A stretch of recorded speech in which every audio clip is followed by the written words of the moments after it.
At sa wakas, natagpuan na rin natin siya.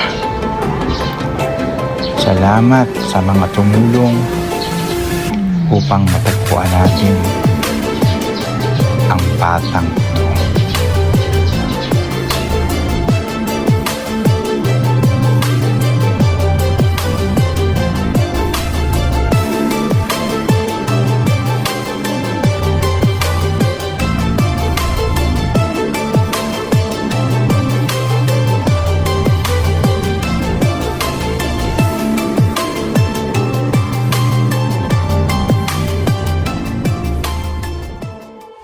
Hello ate, ano pangalan niyo?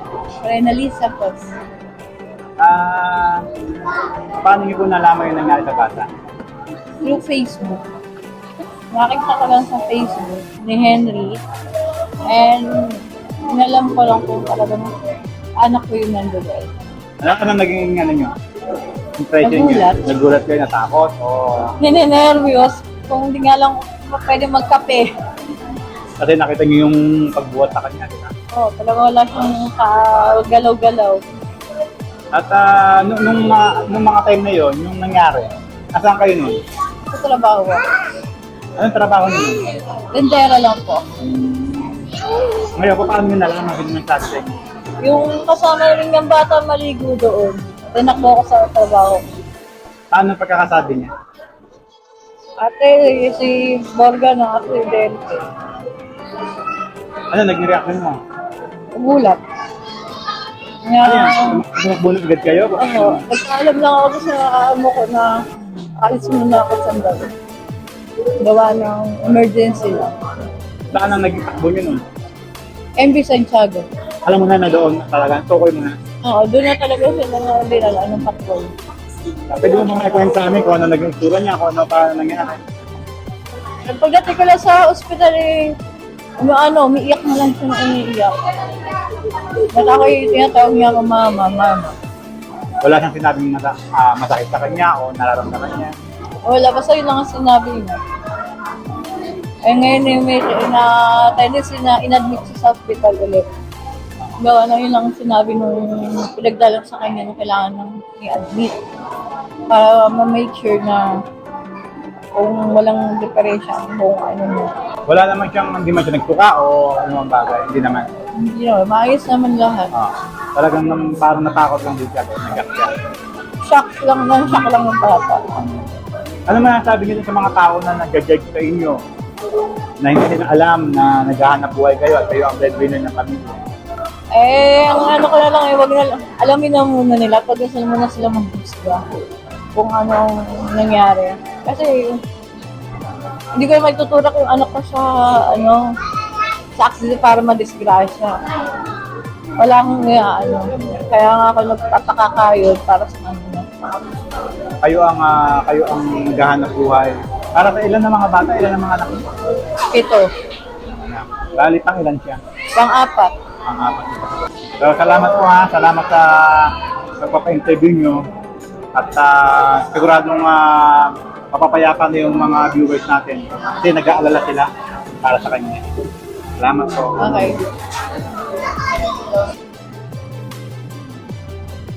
So, ano pangalan mo? Sandra po. Pwede mo bang may kwento sa amin kung paano nangyari? Kung paano ka nakilala? Nung una po kasi, nakataas po ako noon. Bigla po ako nahilo, napakit na po ako sa tamang inaakitan ko doon. Nahulog po ako doon. Unang-una po yung ulo ko sa bato. Sunod yung katawan ko, paikot sa tubig. Ganun, ang nangyari po sa akin, nahimatay po ako. Wala na po akong malay na nasa tubig na. Ibig sabihin, merong doong kahoy na hinawakan mo, tapos Ganito po kasi. Basta na po kasi yung kahoy na yun. So, hawak pa rin po ako doon na matrag. Nakaganito na po ako sobra. Hindi ko po napigilan bumikit. Nakapikit na po ako. ano naging masakit sa'yo? Ano nangyari? Ulo lang. Meron ka ba tinamaan na matigay sa baba? Meron ka tinamaan na kahoy o bato sa braso sa pagbagsak mo? Wala po. Yung bato lang po sa may doon sa may tumama lang po yung ulo ko. Kasi lang po yung doon tumama yung ulo ko. So, nahirapan kong huminga nung nangyari yun. O napagod ka lang masyado. No? Nahirapan din po ako nila. Ngayon, nung sinakay ka sa ambulance, ganyan, hindi mo na alam yun. Hindi na po. Saan banda ka nagising? Saan lugar ka nagising? So, JM po. O, doon na. Ako sa Treso. Nakailang araw ka sa hospital? Isang araw po. Bago po ako makalabas, bayad na po din ako. Pero ngayon, wala nang mararamdaman ng sakit sa'yo, wala ka nang iniinda. Wala na po. Okay ka na. Anong mga natutunan mong lesson para hindi na maulot yung nangyari? Natutunan ko po lesson doon po. Mag-ingat lang po lahat ng tama niligo sa ilog na yun. Para wala po ma-aksidente. Katulad po na aksidente po sa ilog na yun. Ingat lang po. Nagtimba ka naman? Opo. Magpasalamat ka kay Lord. Ilan taon ka na wala? 13 po. Babae ka pala, no?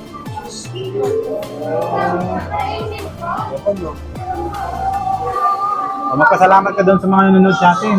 Maraming salamat po sa lahat na nanonood dito. Thank you po sa pagtulong sa akin sa ilog po. As a prayer. Thank you po, Lord. Salamat! At ayan, kasama natin yung yung tatay ng ating interview. Ang pangalan niyo, kuya? Yahu. Ayun. Ilang taon na kayo? 46 po. Ano po yung pakiramdam nyo, napanood nyo yung video ng bata? Hindi mo kaiyak ko na. Yoyo. At Kahit na matigas ang ulo hindi na parang yoyo ngayon. pero miracle ni Lord, no? Kasi Nakawa ko na nakakasar eh. halo Matigas ang ulo. halo ang pakiramdam. Pero pasalamat tayo kasi nakaligtas siya. Gaano kataas yun? Napakataas nung nahulugan niya na yun. No? Yung sa ano na ngayon, kala ko wala, kala ko hindi siya. Pero yung pag gano'n ng ulo eh, nakita ko. Yun nakalala. Tsaka nahirapan sa pag-akit sa kanya eh. Napanood niyo yung halos mahulog-hulog ulit siya. Gawa ng hirap kayong mag-step nun. At talagang miracle ni Lord dahil Swerte yung may taong pangalawang buhay niya na din. No? At kung nagkataon ng mga bata lang ang naandoon, yun ang problema. Hindi na siya maiaahon kasi yung mga may edad na nga, hirap eh. Di ba? Kita nyo naman, di ba? Kung halos magkanda, yun, natutunan niya na raw yung kanyang lesson, pinutot siya kanina. At natutunan niya na. Ayan, ganun pala siya, babae pala siya, pakita mo nga. Kala natin, lalaki. Hindi pala, di ba? Ayun. So, ano pangaral niyo sa kanya, kuya? sana yung bago na. At makinig sa magulang, hindi yung mahirap na nga kami, pasaway pa. Then, Matutunan siya na yun, pakalawang buhay niyan eh. Hindi pa siya nag-iingat eh. Hindi ko, kung lagi namin nababatay, matigas kaya ako. Kaya naman tumigil dito sa bahay. Kala namin, minsan yung tutulog pa. Kaya yakagin mo kumain, paliwala na, nakaalpas na pala, Anong promise mo sa mga magulang mo? Ngayon siya nangyari yun, anong promise mo sa kanila? Magbabago ka na? Ha? Hindi ka na ulit, magbabago ka na. Magbabait ka na, ha? Para papasyal ulit kami rito, para ma-follow up ka, ha? Ha? Okay? Ayan, usapan natin, ha? Promise, ha? Okay. Nawa ay kapulutan natin ng aral ang kwentong ito.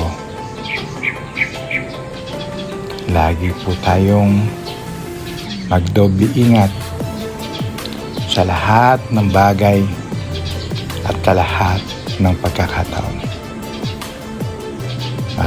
Maraming salamat po.